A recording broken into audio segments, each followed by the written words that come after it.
Chris Hipkins. Thank you, Mr Speaker. My question is to the Prime Minister. Does he stand by all of his government statements and actions? The Right Honourable Prime Minister. Thank you, Mr Speaker. Yes, and especially our action to crack down on gang activity. At midnight tonight, a raft of tough new laws will take effect.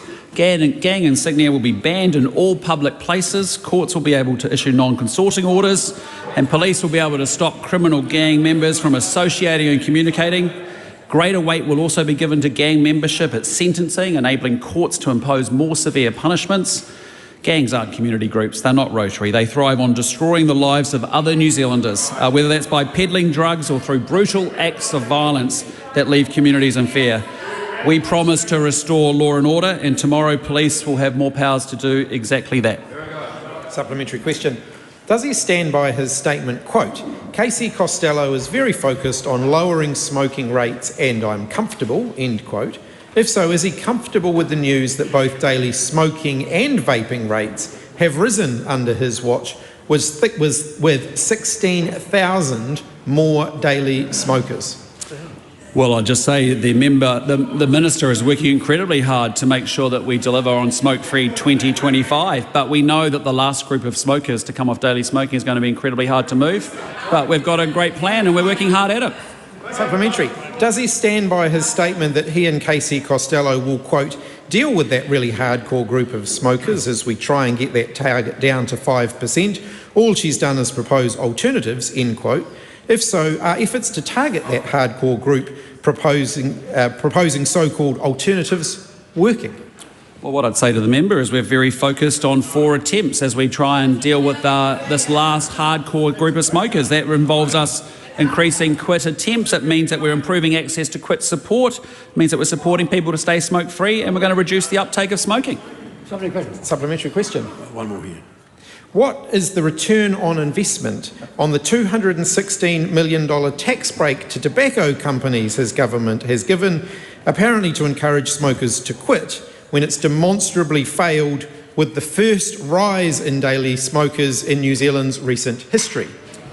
Well, again, the member has difficulty understanding economics, and that was clearly obvious by the economic mess that he left behind after 6 years in government.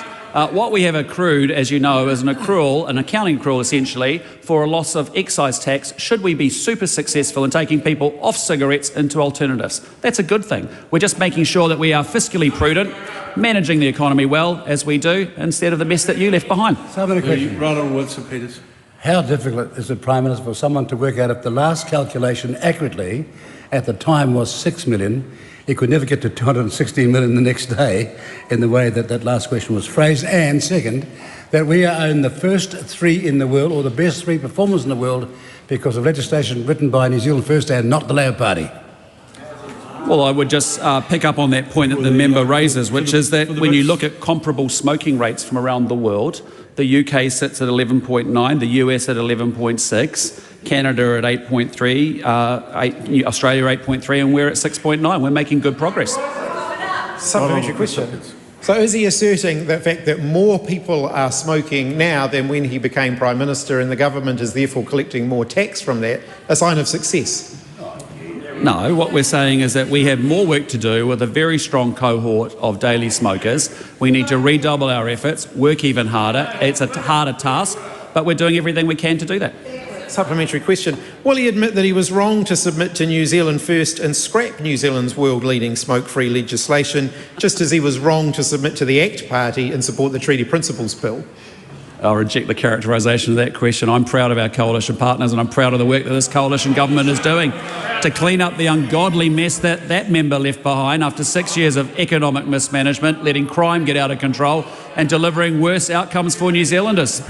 Supplementary question, Mr Speaker. What does it say about his negotiating skills, or indeed his priorities, that he's willing to provoke conflict between the Crown and Māori and increase the number of Kiwi smokers just to form a coalition with parties who had nowhere else to go anyway?